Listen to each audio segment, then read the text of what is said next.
And now we're going to focus.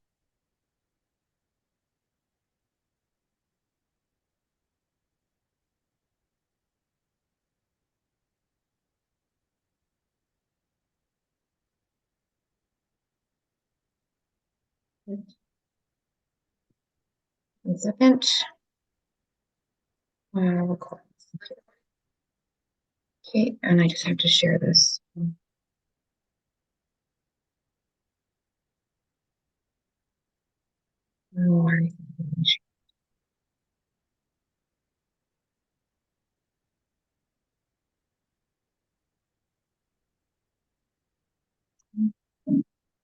Wonder if I can. Okay, and sorry, Joe, just one second. No, it's okay. You are live. You are live. Ta-da! Oh my goodness. Welcome back. Welcome into the clinical workshop this evening. All about women, girls, ruling the world. If this is your first time here, my name is Dr. Jody Carrington. I'm a clinical psychologist, and every month we gather here for a different topic, clinical workshop related to something around mental health. So, my whole goal for these is to make sort of conversations around mental health more accessible.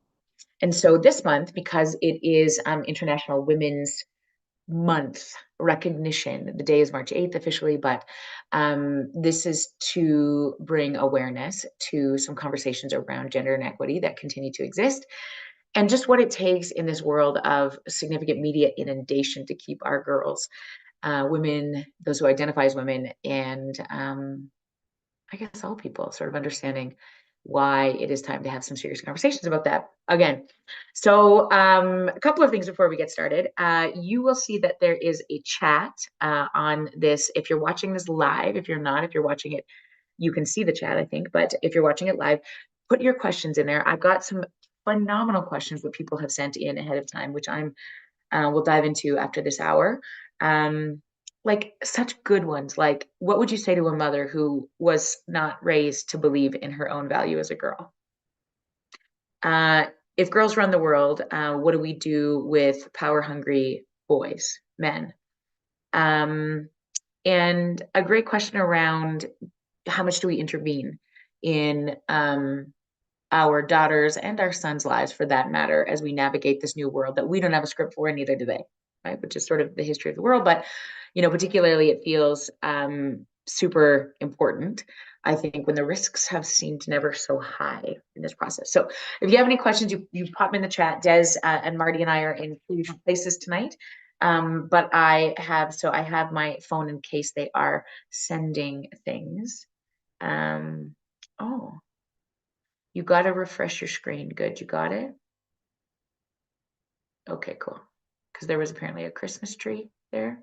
Jesus. Okay. We're back. All right. So I have them on speed dial. If we do this, if you need to put questions in the chat, I got it. Okay, 2. If you put questions in the chat, be mindful if you want your full name to appear or not. So you can alter that in terms of what appears, just so we can make sure that we maintain confidentiality and or anonymity if you so choose.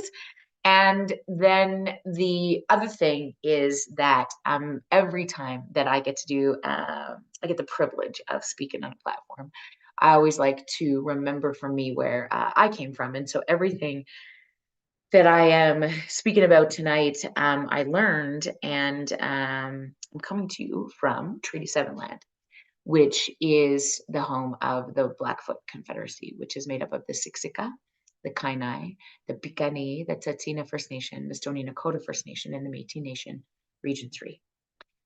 The importance of acknowledgement is the crux of, I think, everything we need to do, and certainly the need to acknowledge the role of women will become something very prominent, I think, in the days and weeks and months, years that we have left on this planet to be able to sort of move this, have this conversation more importantly. So I'm going to start by, okay, so all of the resources, we put in the chat as well. So most of it I really left in there in case any of you wanted to use some of this content for any conversations you might be having with the people in your life around women and what that looks like. So I'm just going to go through a few of the facts around International Women's Day, why we have these conversations, because, okay, here's the deal. Also, P.S., I might swear. So if you have little people in your room, in your area, I just want you to be careful of that, if that's important to you. Now, I think here's what I struggle with sometimes. And I think I have this question a lot about, why would we single-handedly call out anybody? Like, what is the point of if we're not having a conversation? Like, what about our boys? What about, like, why do we need this history month? And why do we need to raise the voices of this marginalized group or this person who's experienced?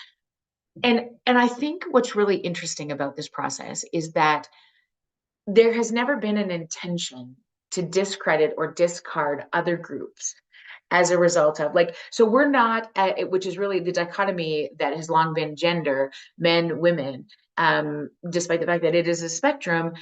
I think a lot of this idea of raising the voices of women and even having conversations around feminism, there has been this understanding that it is at the exclusion of men, that we are in direct competition with, for.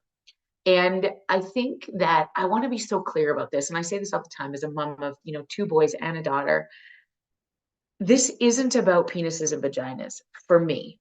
This is so much about recognizing the undervalued opinions, insights that the female perspective brings to the table at a time where we have never, ever, ever needed an emotional language greater than we do in this moment. Okay. Not only to, like, change the world or move it forward, but I mean, honest to God, to save it. And I think that unless you acknowledge, there's almost a feeling when you give a marginalized human a seat at the table, you're doing them a favor, right?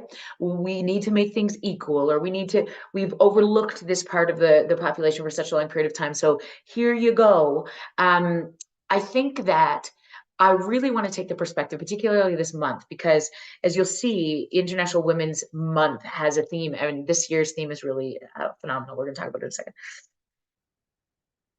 But I think it's like the importance of understanding that when you acknowledge somebody, they rise, not for the sake of because they've been excluded and finally, like, we have to be representative in the way that we do. We have we need to throw in a couple of women or another couple of people of color or another something, just so that we make sure we get all of it.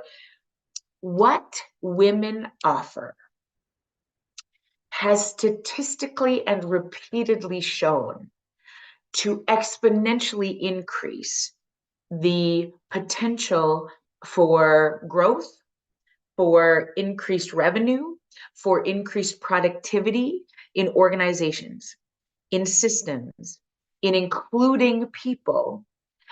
There is the capacity that many people, because of the way the world has played itself out, historically, the irreverence, the idea that soft skills are less than the hard skills of running a tight ship and a budget and a P&L and a, like, statement wise things. Let's brute force our fucking way through this. There was a time in history where that was so critically important and valued, because we needed the physical brute strength to create infrastructure and build roads and build communities and do those things. We needed that. We lived closer together, had much more emotional connection to each other in some capacities, because you had to spend more time with each other.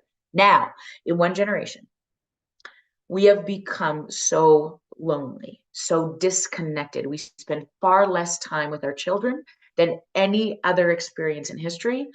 We spend far less time looking at each other, spending time, really committed time with each other. In that place of relationship and emotional connection is where we get access to our most critical human-centered understanding of each other.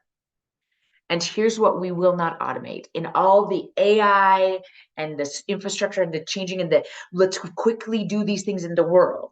We will never automate relationship. And if those who are women and identify as female are best skilled at that, data says this for sure, then it makes absolute sense to me that we would then, any organization, family system, institution that is innovative and ahead of the game would say we need to access, harness the experiences of women navigating some of those very important decisions moving forward in a time where many people we serve do not feel included or seen.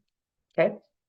So that leads me to the theme of this year's International Women's Day month theme. They recognize the example of women who are committed to embracing everyone and excluding no one in our common quest for freedom and opportunity. They know that people change with the help of families, teachers, and friends, and that young people in particular need to learn the value of hearing from different voices with different points of view as they grow up. The theme of this International Women's Month globally is raising the voices across every spectrum of humanity. And I'll just take you back a little bit because I think this is what's really critical about this understanding, right?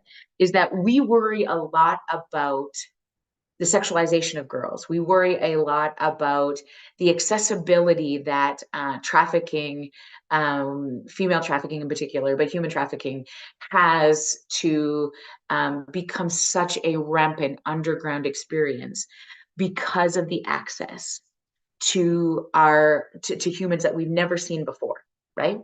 The exploitation of women remains one of the most significant I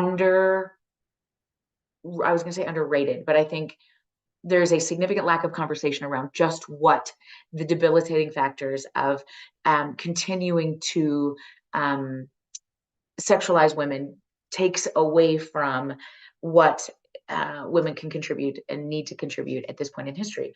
So there's so much conversation that I just want to have around, first of all, the history. Okay, so here's some of the facts that I think, and I put in your notes, but I want to just take some time to sort of go through them a little bit now.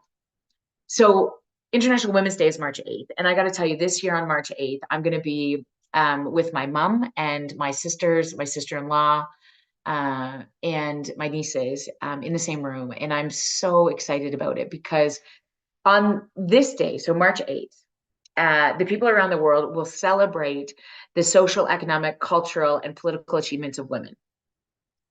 Why do we need to do that specifically? Well, because some of the data will still suggest that even on an equal playing field, whatever that looks like, women still earn 77 cents on every dollar that those with a penis in the same profession earn. Now, this is not necessarily the fault of the penises who we are working alongside today. Okay, again, this is not a division between this. This is a system, and this is an understanding that is long lived. Now, Grace Murray Hopper, one of my heroes, if you've ever heard me speak, one of the first female admirals in the US Navy. She was one of the first coders of the world. She said that one of the most dangerous phrases in the English language is, "It's always been done this way." You can only parent the way you've been parented. You can only lead the way you've been led, unless there is some reflection on what people who we lead or we love need these days.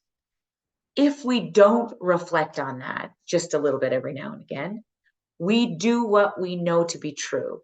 And I'll tell you this, I often talk about this growing up in a little town, white, straight, able-bodied, extremely racist. I didn't see a person of color till I was in grade 3. Our ability to grow and learn is really determinant on two things: opportunity and exposure. If you are afforded very little opportunity, and opportunity tends to be a privilege, okay? If you're afforded very little opportunity, you will not have the opportunity to grow and to learn different things and be exposed to it. So at the same time, then exposure really matters.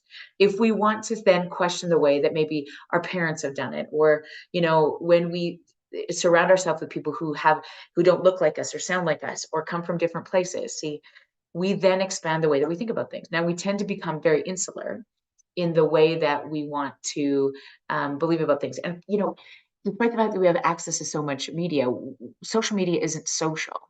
We choose to follow the people, generally most of us, who we agree with, who we align with. We don't fill our feeds or our news channels with the sources that make us question everything we believe to be true. Because when we sort of garner one side of a political spectrum, we tend to stay there, surround ourselves with people who believe the same things. Now, not that that's wrong, particularly if you believe so fully in those things. The idea about this, particularly when we were thinking about doing things different in the role of how men and women show up in the world, or how marginalized peoples have been treated since the dawn of time, how did we get there and why? That education and understanding sort of affords us maybe a different take on things. And so this was the intent, I think, of International Women's Day. And I got to tell you that the first celebration was held in 1911, and the event was recognized by the United Nations not until 1975, which again, still fantastic. But what I think is really sort of fantastic about this is, okay, good. While the progress has been made, we know this to be true. Progress has been made, and I feel so lucky as a woman. I started on third base, so let's be really clear. I always want to be clear about that. But my goal, I think, in this platform is primarily to use my privilege in a way that says, you can't tell people how to do it, you got to show them. And if you have a position to be able to raise up voices, then that becomes your sole job. So what I love about this concept of, the future that we can create for women is that we're not doing amazing. Women still face systemic discrimination and injustices across various aspects of life. And those of us in North America are so much more privileged to what is happening to women globally. So this is why International Women's Day is celebrated globally on March 8th to spotlight issues such as gender equality, reproductive rights, and educational rights for women and girls across the globe. And so I can't remember, 1911 is when we said, but February 28th, 1909 was the first Women's History Day in New York City. And I was just reading the research on this and it was so cool. So I put it in the notes too.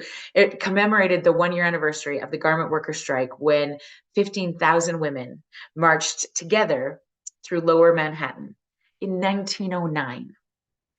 And from 1909 to 1910, immigrant women who worked in garment factories held a strike to protest their working conditions. And most of them were teen girls who worked 12-hour days. And when I think about that, like 120 years ago, the women who've come before us, as we sit here today, in the privileges that we have, I sort of think about it in two ways: the things that we have, the opportunities we have, and all of the ways we have to go. And I wonder if those women, 125 years ago, ever had the idea that we would have got this far, or that we would have this far to go. And I often wonder about what our great grandchildren will have to say, the women who will continue the torches and the changes and all those things, because gender equity will not be reached for another 300 years if we continue at this pace. And I think it's really interesting, because I think it might be easy to dismiss that, these views are outdated. We are doing a much better job. It's still interesting. I put this little quote in here that I found. One wonders why mankind is still thought of as he. A unisex shirt is identical to a man's shirt, and why little girls read Harry Potter, but very few of their parents give their sons the Babysitter's Club, or Nancy Drew is what I put in this little statement and thing. It's very interesting to me. So the 19th Amendment, which granted women the right to vote, was signed into law on August 26, 1920. But what I think is so critical, and we're going to talk a lot tonight about how white women in particular are eons ahead in so many places because represented by this. A number of other laws, despite the fact that 1920 is when we, refer to like women had the right to, some women had the right to vote. Native American women, Black women, Asian American women, and Latina women did not get the right to vote in 1920. It wasn't until 1924 that Native women born in the United States were granted citizenships, allowing them to vote. Asian immigrant women received rights to vote in 1952. Black women, 1965. Last of all, it wasn't until 1975, the year of my birth, that non-English speaking women were granted voting rights with an extension to the Voting Rights Acts of 1965. That included primarily Latinx women. I also found this fact fascinating. Women couldn't get credit cards until 1974.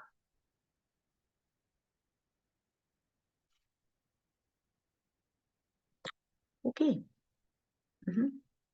Now, okay, so when we want to put the context into place, okay, so that was almost 50 years ago.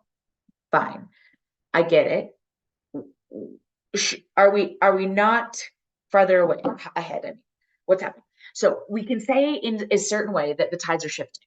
Okay, so during 1924, when we talk about 2024, equity, diversity, inclusion are powerful driving forces that have wide-ranging impact on our country. I still think so much of diversity, equity, and inclusion, although it is massively shifted in many organizations, it doesn't feel as though it is valued to the degree that it needs to be. And I am just amazed in many organizations, many like prominent, successful organizations that I've had just the privilege to sit at leadership tables with, both in Canada and the United States, how there is usually a seat or two at the table for the diversity, equity, and inclusion work. But my goodness, it is often so poorly represented. And there seems to be such a interesting experience when we don't get to really pay attention to what people bring to the table. A seat at the table is entirely different than having a voice.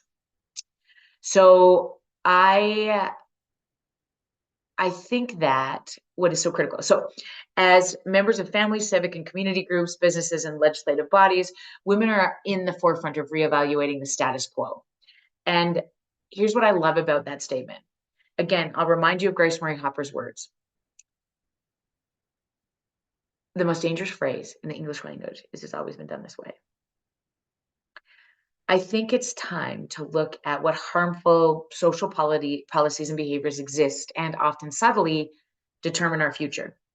In response, I think women in communities across the nation are helping to develop innovative programs and projects within corporations, the military, federal agencies, and educational organizations. Now, if I can speak to, just for a second, even in military organizations, policing organizations,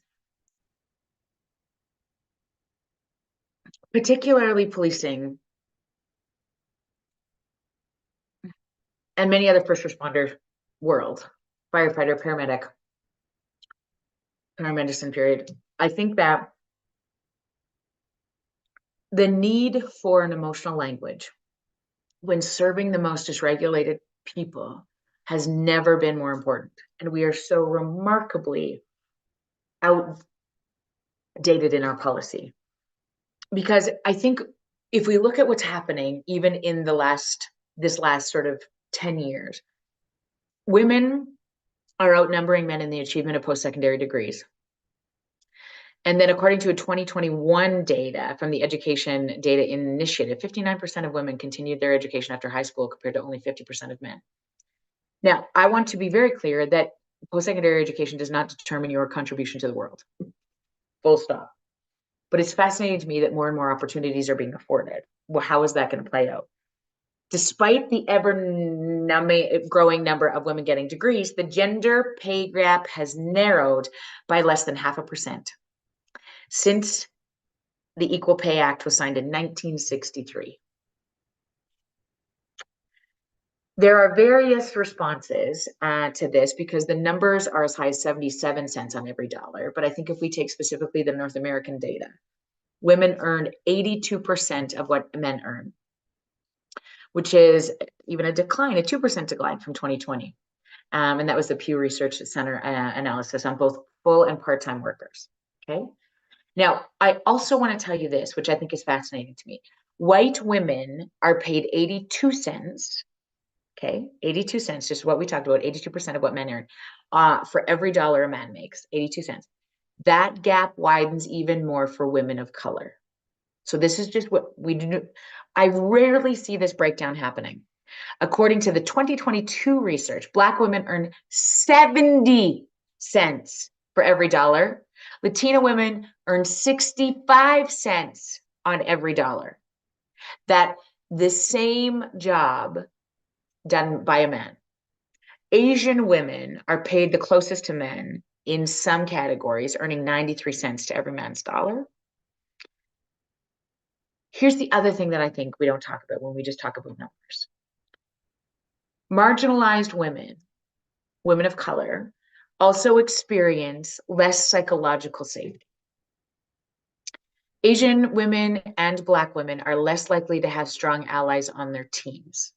They're also less likely than white women to say senior colleagues have taken important sponsorship actions, which means not only are we mentoring, but we are advocating for women. We have the power. There's a sponsorship of somebody in the organization or in the industry that then provides specific opportunities and action on their behalf, like praising their skills or advocating for a compensation increase for them. In addition, LGBTQ2A+ women and women with disabilities report experiencing more demeaning and alienating microaggressions.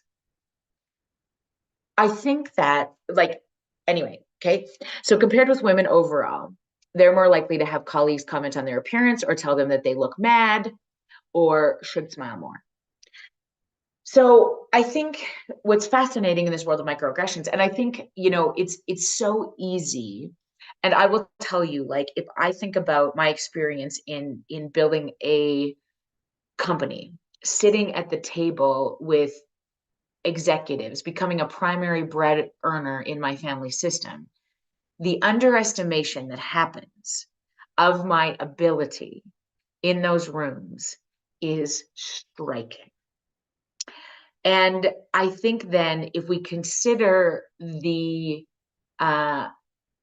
ladders, the need then for women of color, women with visible or non-visible disabilities, and again, anybody who LGBTQ2A+, people who then also have that added intersectionality onto what it means to sort of be respected in any room,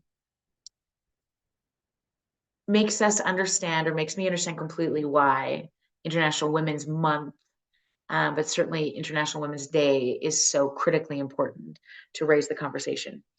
Now, the other thing I want to talk about just quickly in this process is research shows that hiring managers are less likely to hire mothers than they are women without children. And I have to tell you, this conversation has happened in our own team about you can't address what you don't acknowledge. And I think so often, I know this for a fact when we think about women raising the ranks in military organizations, policing organizations, are they having babies? Because when they are offered women also face what is known as the motherhood penalty, earning less money after they become mothers. However, there is evidence of a fatherhood bonus in which men who become fathers actually earn more. It's the facts. It's the facts that I think once you know about, you have an opportunity to do something about it, right? So I'm not making this shit up.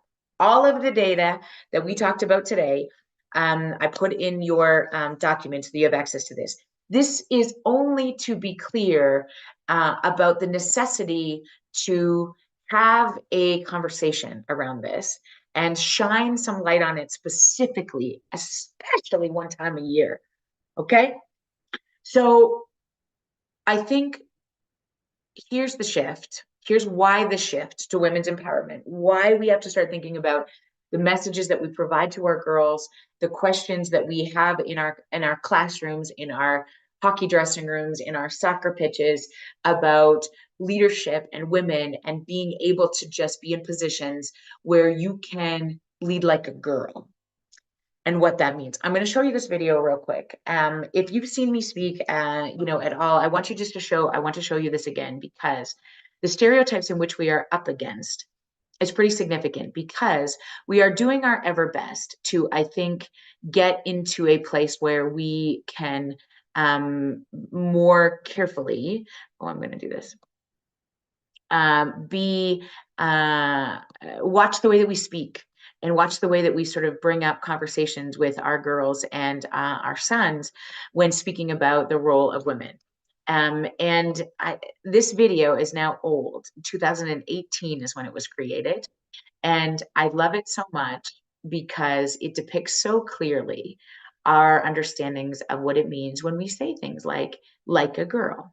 Okay, so I'm going to share this with you. I will watch it together real quick, and then I'll jump right back to you.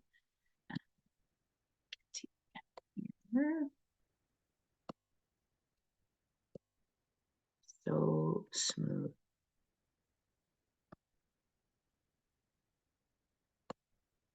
Okay, take a look.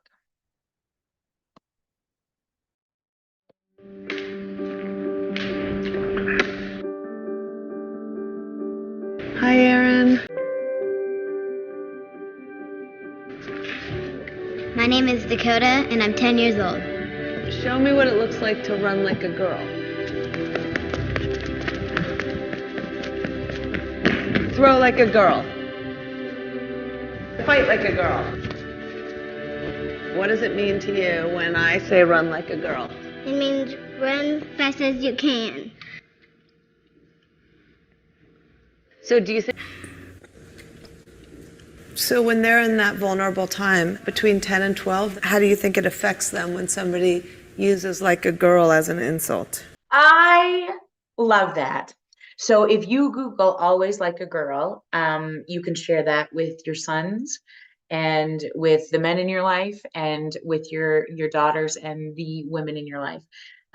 It's something that I can't wait to share to Libby's female hockey team and have a conversation. Watching it with our children has become something that is fodder for great conversation around, exactly what does that mean? Because we still say it, we still hear it all the time. And I think what's so interesting about that process is I believe it to my bones that I'm not good enough in some situations, or that if things really get scary, we need. And we always, I think, recognize the skills that are needed in certain situations, right? There is the physical difference that often men and women traditionally can bring to the table. This is not about not celebrating, not we want everything to be equal in the ways that the world works. It is celebrating the skills in which so many of us bring to the table. Brute force pushing our way through things isn't the skill that necessarily needs to be celebrated across every organization and industry in this moment. Because what we don't need to be like men to celebrate being female. It's the skills in which we bring to the table that I think becomes really critically important. And I'll tell you about what some of those are. So the data around this is really interesting. When women are empowered to lead, everyone benefits. The data is irrefutable. And I love this. Decades of studies have shown that women leaders help increase productivity, enhance collaboration, inspire organizational dedication, right? In a time where people are so fucking exhausted. The research would say this happened, and improve fairness. So the slogan, "The future's female," was coined by Hillary Clinton during her presidential campaign. But I think that prior to that, there is then the asinine response that is, then what about our boys? I think the focus is really on this. Research shows that companies with more women on their boards outperform those without by a significant margin, and organizations with greater gender diversity among senior leaders are more profitable. What is also true is that when we have respect that is garnered around the table by men and women, those who identify in any capacity, when we look forward to the respect built by the perspectives that can be brought together, we then change the name of the game and the capacity to do the unthinkable in our communities, which is come together as a village. Demonstrate to the people in which we are serving and we are leading and loving that this is how we do it from this perspective. So you would think that there would be like a sudden uptick in the capacity to sort of garner the opinions, particularly of marginalized folks who can make our organizations' businesses better. No, despite these benefits, only 10% of Fortune 500 companies are led by women.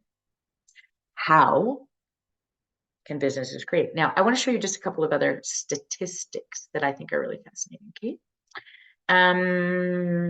Let me get back here for a second.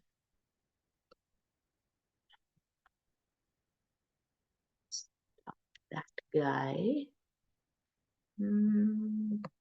Make sure that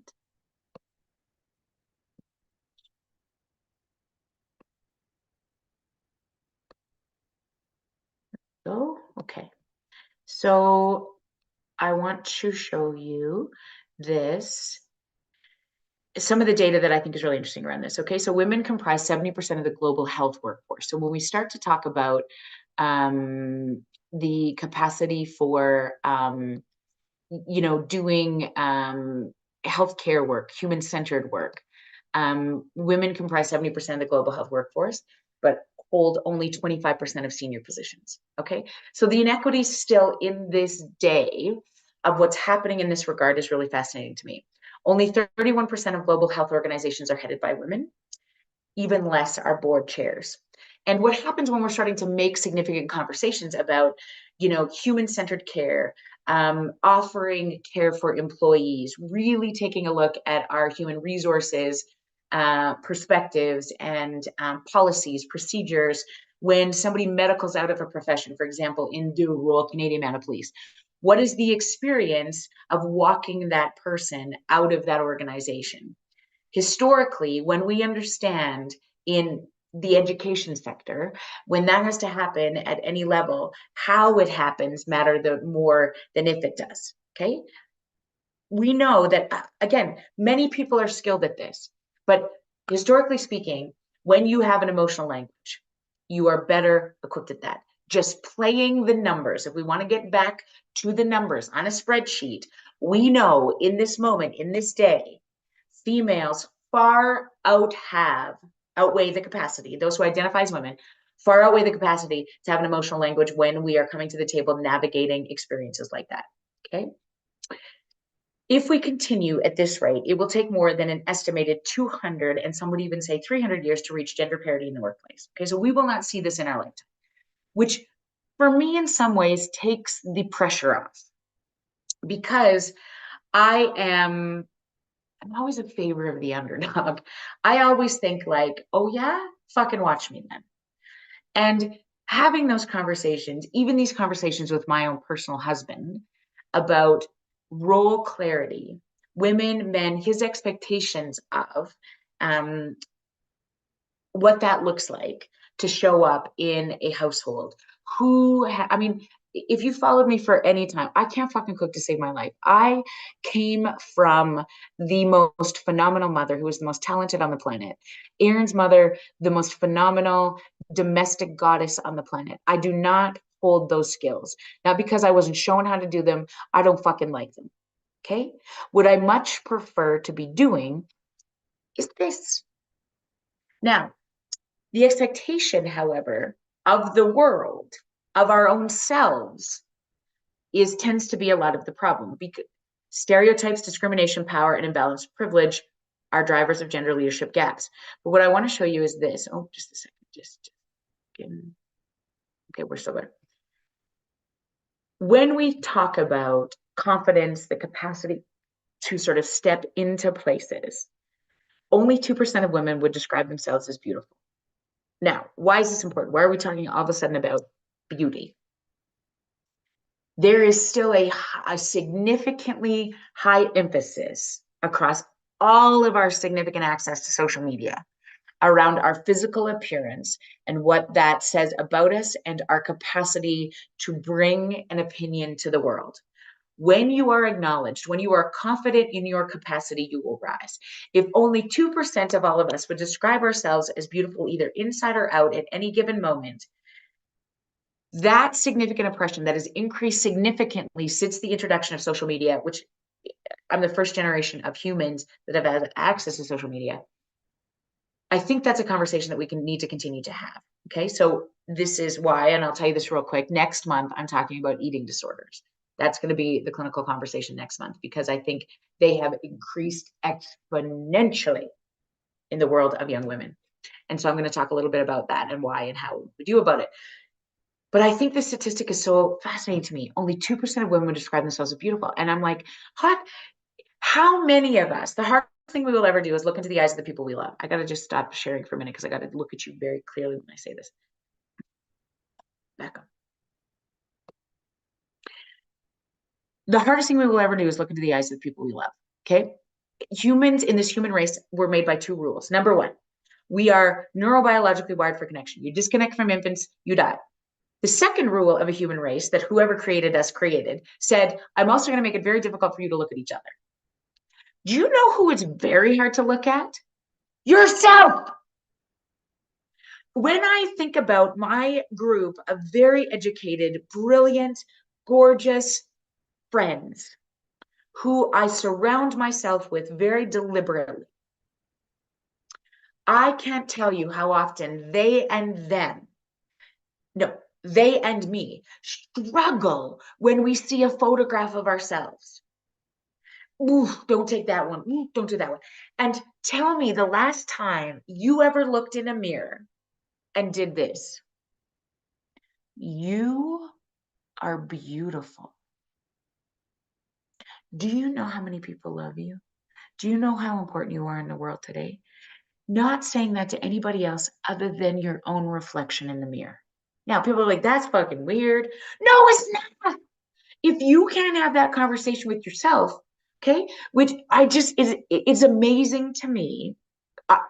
And I will tell you this for real. I've never had that conversation with myself. I started talking about this probably 4 weeks ago or something like that. And this idea of actually looking at each other in the eye, I've said on stages for the last year, okay, make eye contact with somebody. Blah, blah, blah. When's the last time you made eye contact with your own personal self? Again, our capacity to be able to show up starts within, the focus is here, okay? I got to show, now that I'm done with my lecture, I'm going to go back to this part. Okay, so 2% of women would describe themselves as beautiful, okay? So I think that's really important. Now, when we think about this even outside, I'm going to take you back outside of this for a minute. Only 67 countries have laws against gender discrimination in hiring practices. Okay, so this is still, we take us back to just how difficult we are. In 18 countries, husbands can legally prevent their wives from working, still, globally, okay? Women hold just 26.5% of just a minute. Liv, could you keep her down? Thank you. I really love the voice of you as a young girl. You're amazing, but she's already, okay. Women hold just 26.5% of parliamentary seats globally. Okay, so when we look at who runs the world, who's having a seat at the table when we need to negotiate war or a missile crisis, or whether we continue a war in Gaza, the Ukraine, Russia, who's at the helm? Who's at the helm? Now, here's the piece that I love by Kavita Ram Das. If you would like to learn about a very powerful, brilliant woman, Google Kavita Ram Das. She said this: feminism, unlike almost every other social movement, is not a struggle necessarily against a distinct oppressor. It's not the ruling class or the occupiers or even the colonizers. It's against a deeply held set of beliefs and assumptions that we women far too often hold of ourselves. Our capacity to lean into and on each other becomes so critically important because when we're acknowledged, we rise. And what I love so much about this concept, my friend, is that we in our bones, without questioning it, often hold this belief that we need somebody with a stronger voice at the table. Women will not be able to successfully or capably handle a situation. Or we're very critical of women in our own social groups about how they can manage this, or are they more present for their children, or who's going to look after this. And, you know, I think your kids are suffering because you're on the road, or like whatever the deal is. Okay.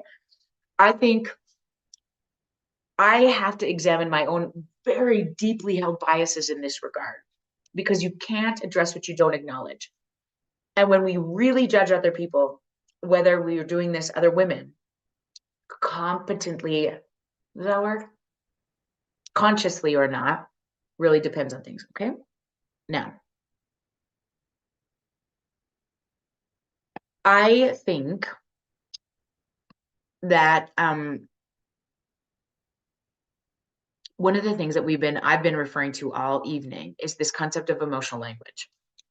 And I spent a lot of time really talking about this before I really dove into the research around it. And so in preparation for today, I just wanted to do a little bit conversation around. So while technical skills and knowledge are essential for career success, CEOs regularly rate soft skills as the most valued professional characteristics.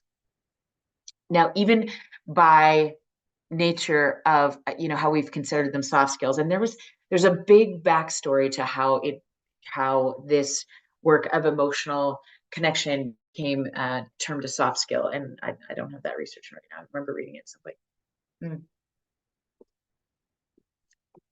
But CEOs regularly rate soft skills as the most valued professional characteristics. Hugely valuable personalities include good communicators, people who have an empathic approach to other humans, which means you seek first to understand before being understood. Wow. Who's your best leader ever? Somebody who has emotional regulation, doesn't lose their freaking mind all the time. Seek first to understand before being understood. And are self-aware, who are conscious of their strengths and weaknesses, who've done the work to be very clear about who's going to tip them off, who's going to piss them off, what they need to take a break, and that they are boundaried enough because they understand that the boundaries are for them, not the people they're serving.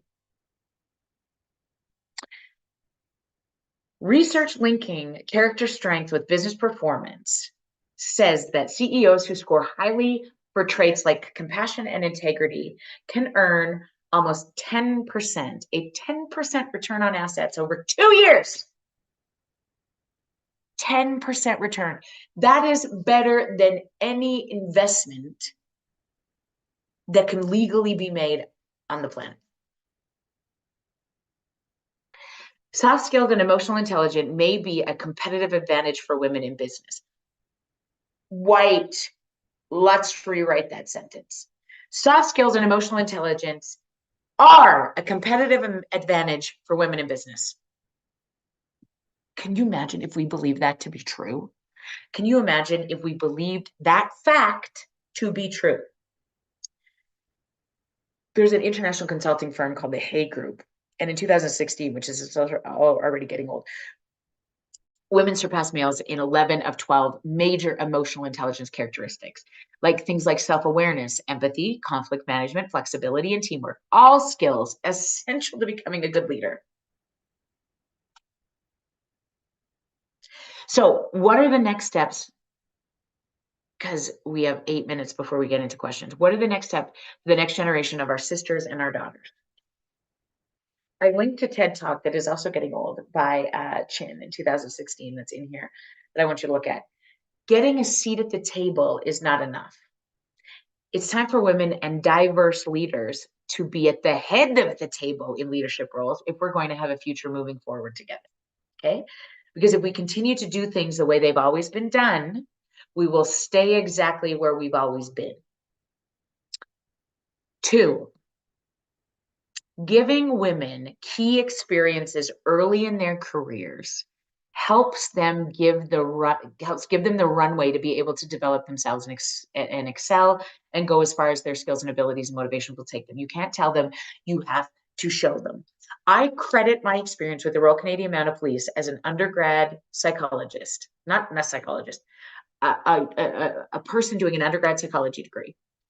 For 2 years, I sat in the presence of a force psychologist, watching the health services team work, engaging in people where I didn't have any major responsibility, and I just listened.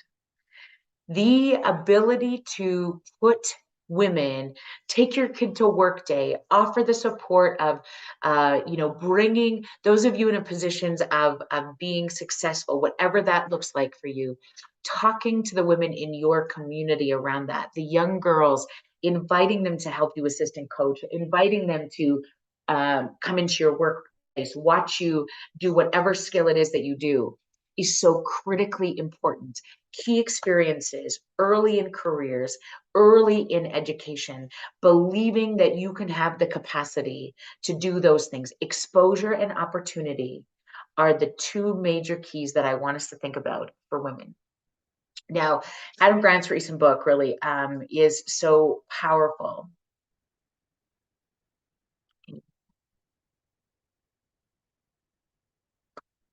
Taylor Swift has arrived for a little show. It's okay.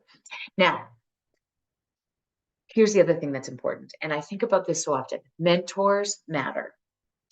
As hockey coaches and university supporters, when it comes to a number of things, I just put those in the notes. When it comes to mentors, however, it's important that women seek out both mentors who can provide career guidance, support, feedback, and knowledge, as well as something they call in the research like sponsors. And we talked about sponsorship earlier, but who go beyond the role of mentoring and who use their position to influence to proactively advocate for a junior employee's advancement.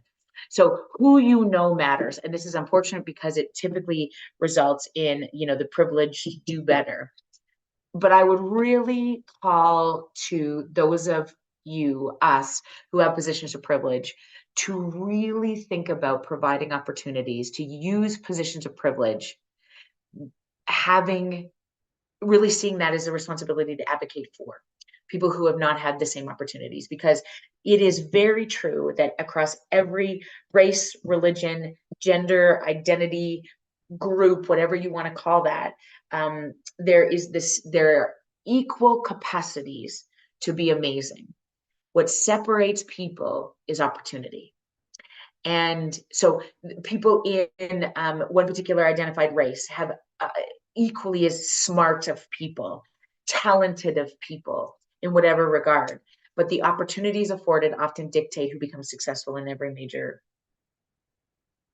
group. Okay. I think surrounding yourself, your girls, your sisters in women-led professional organizations where there is people who do this. Can I tell you who is one of the most powerful influences of women today? A little singer by the name of Taylor Swift. There has been a massive uptick in the understanding. I went to the movie, the Eras Tour, by myself with my own popcorn. I knew, because of my daughter, 5 Taylor Swift songs when I got in there. I am now a full-fledged, rocking out 48-year-old woman in that theater by myself. I'd be the man.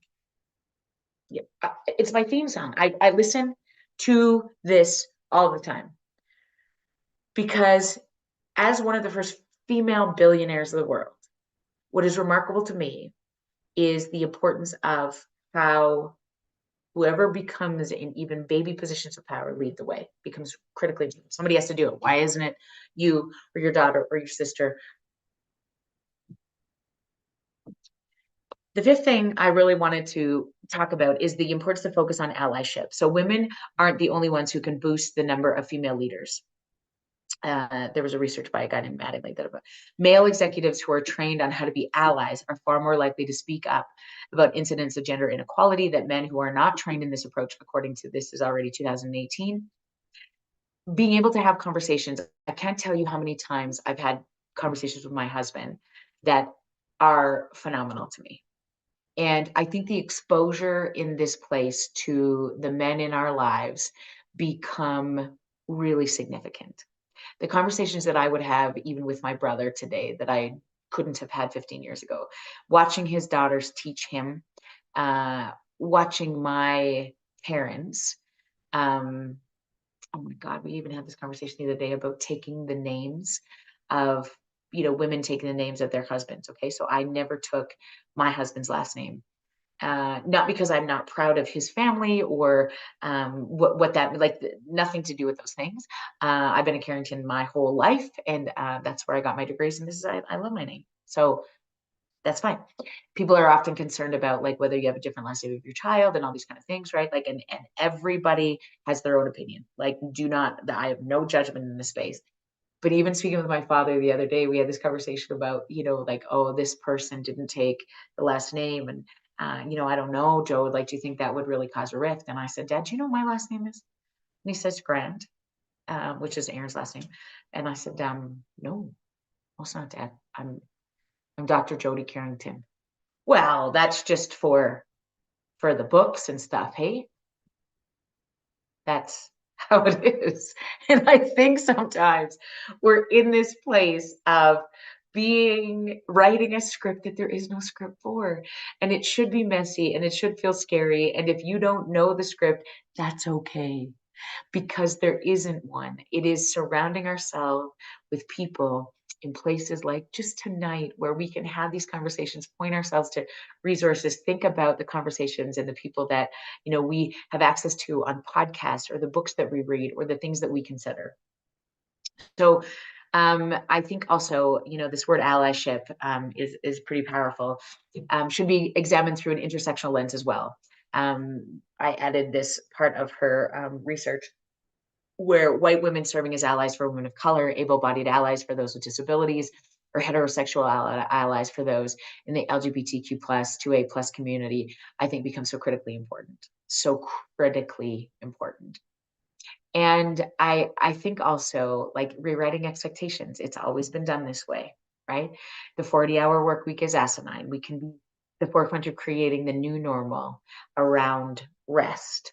I think that we never get a break from our work historically, not historically, we never get a break from our work in this season. We are constantly inundated. Our clients, our patients, our kids, our employees, our employers have constant access to it. And we sometimes try to do a very good job of setting limits, even, on our, like, you can't check your emails past 5, you don't open your emails until 8 in the morning. I am so shitty at that. Okay.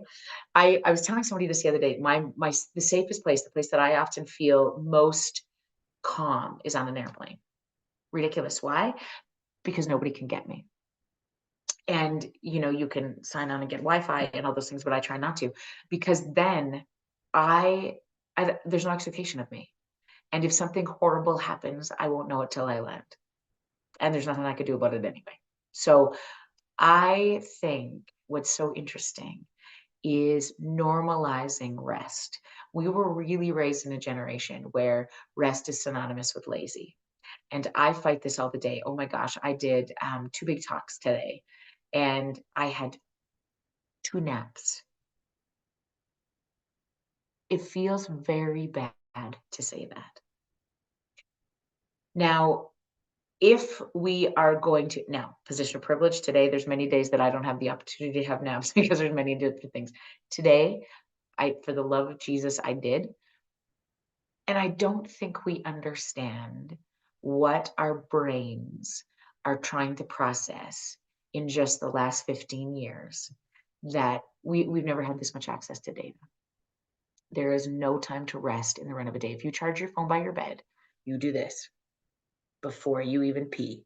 because you're checking your email, you're checking the responses, what's happening on Team Snap, what's going on in 57 other things. And then you pee and then your day starts and you never stop because in case you miss anything, most of us have a fucking watch here that reminds us of the shit that we're missing, you know? And we have a very hard time not going, okay, what did I miss? What is happening here? Okay, what's going on? Just making sure we have no, okay. We are really in this place of constantly inundated by data, which really then we have not equated. I don't think there's an understanding yet on just what it takes to give our body a break or rest in order to be able to continue to serve in the way that we think we should, or the way that we're going to need to in a really dysregulated world. So I think creating a new normal with our children around rest and the idea of taking breaks, um, maintaining the connection when we, do things that require face-to-face connection is going to become more important than ever on the planet. Okay, so further resources. Okay, I put those in there for you. And I'm going to leave you with one important quote before we jump into some of the questions. Okay, Rupi Kaur. Our work should equip the next generation of women to outdo us in every field. This is the legacy we'll leave behind. That's her definition of progress, and I really love it. Our job isn't to, I don't think we're this good, to undo gender roles that have been set for multiple generations of history, but our job is to leave it better, have these conversations for our sisters and daughters who will come after us. This is the purpose of this month for me. This is how we get to the place where organizations will understand the importance of women at leading organizations, why the skill set that we bring to the table is not only a box that needs to be checked, but it is necessary for some of the most successful organizations in the planet. Yay! So there's a little bit of research for you around that. And now I have a couple of questions that we'll answer before we let you go for this evening. I'm just checking to see if the girls have no more questions for me. Okay, good. I'm going to take a few that we have, okay? And then we can let you go for the evening. Now, I read this to you a little bit at the beginning because I just thought it was so cool. What would you say to a mom who was not raised to believe in her own value as a girl, who has experienced devaluing based on gender, and who wants to be that transitional character breaking the cycle for her own daughter and son, for that matter? Some of us simply do not have the blueprints for setting our new generation up for something bigger and better. We need more tools and we need to be better equipped. Amen. Okay. And I would just I would say sort of full throttle that so many of us are not very equipped with this capacity. But here's what I would really ask you to do. Think about some of the strong women that have came before you. Okay. So both of my grandmothers were very traditional in the roles in which they would have been seen as having in their family systems. Okay. Although my baba, my mother's side, the matriarch in our family, was such a prominent figure on the farm as I knew it to be true. And I think about my other grandmother who ruled, she ran a tight ship. And I think that you don't have to do something untraditional. You can still you can be remarkably powerful in the way that you move a needle, progress the way that we speak about the world, in our capacity of just being aware that how we set examples for, talk about, include opportunities for, can significantly change the way that we show up. And I would say the opportunities just to expose our children to some of these conversations, or to listen to podcasts, to read books, to do those kind of things that make us question and have conversations about it, is far more opportunity than we would have ever been afforded in our own lifetimes. And I think about the way that I judge whether, you know, I'm giving my children what they need. They're all going to be in therapy anyways. I mean, like, that's the bottom line. Like, you can't have me for a mom and then, not have something to talk about when you grow up. You're welcome. But I think the the plan is, I check in with Aaron every so often, and I'm like, the opportunities that they are afforded at this time to be able to think about things differently, or see people more inclusively or kindly, do we do that in this family system? And if we continue to answer yes to that, then I think, mission accomplished. We would have never had, and not because I think poorly of anybody else or anybody in my family system, because you can only do the best you can with what you got. But I am amazed at the conversations that we have around our kitchen table around gender identity. And I'm actually not even amazed anymore. The expectation is so high that we wouldn't do it any other way. That it's asinine to me that we would have any conversation that is degrading. And I find that so interesting about, just in one generation, how the lack of understanding around racist or marginalized comments, the lack of inclusivity or exposure to, really can define how you set up your take on things. And the fact that you are considering this as something that needs to be questioned within the life of you raising your children, means you've already arrived. Like, we're already seeking out those conversations, that knowledge, that insight. And I got to tell you what, our kids end up being our greatest teachers if we just choose to listen to them. What do you know about gender identity? What do you feel about the use of pronouns? What happens when, who is your favorite teacher and why? What do you love the most about them? When we start to identify the traits in which they have those things. Mr. Seeley's the favorite teacher of the twins because he had a turtle, but also because he held space for emotion. He had band-aids for everybody. Why do you think that made him a favorite teacher? Well, because he made me feel cared for. So you think that if what's really important when we are with other people is to make them feel cared for, then maybe you'll be as successful as Mr. Seeley someday too?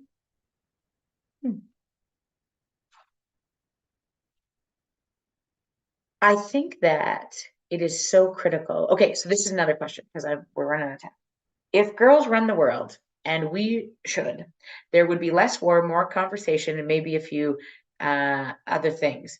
What do we do with power-hungry men? What do we do, when we come up against sort of the historical typical stereotype? I think here's the issue. I think that what gets us into trouble a lot is when we get mad about it, because we lose access to all of the best parts of us.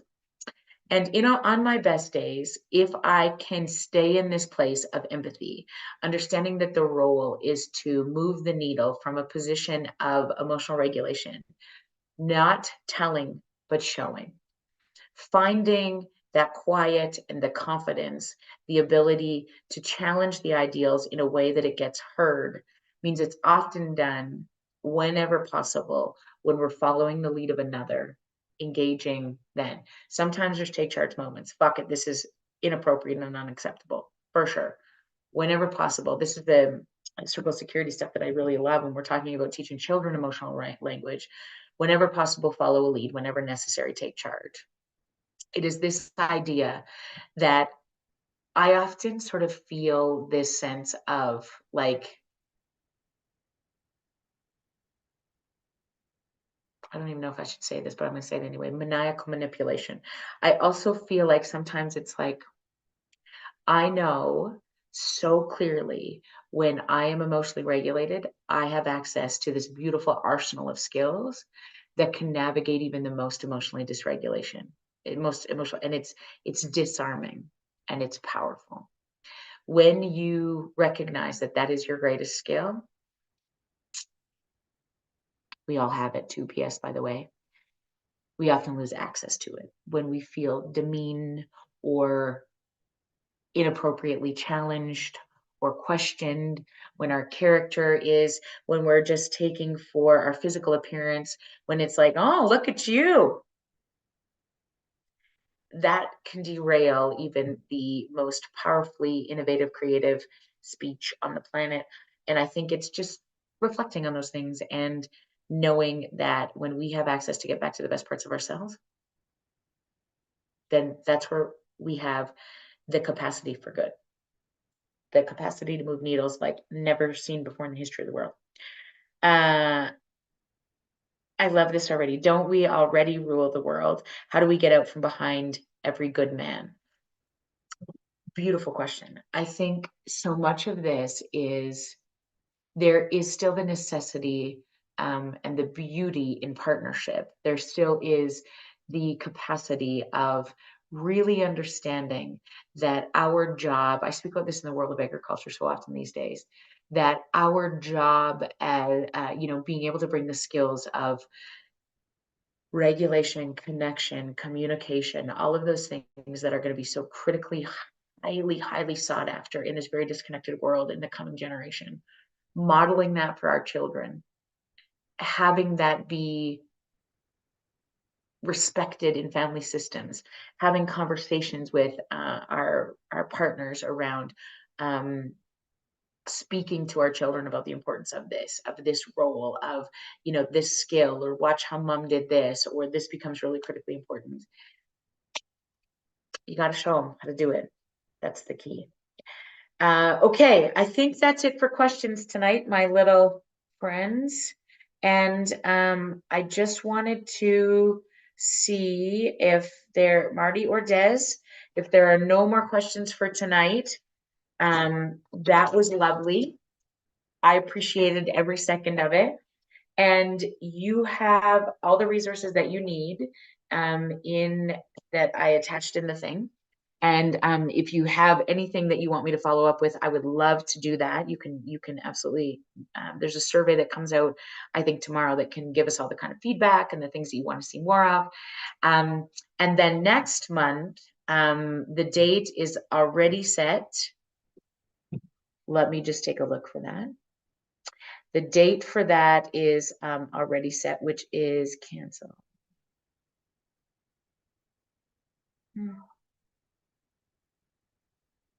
Do you have the date? Marty or Des? No? Okay. Eating disorders is what we're going to talk about. So that is our clinical workshop, April 8th. And so mark that on your calendars. I think tickets are available. Our tickets will be available very soon on the same platform you bought this guy.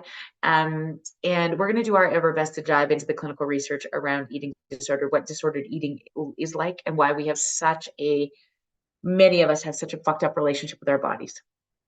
I am so jacked to dive into this process, because particularly with the introduction of weight loss drugs and what that has done to the conversation around control over our bodies, what we do with and for our bodies, and why the expectations continue to be rampant is really, I think, long overdue.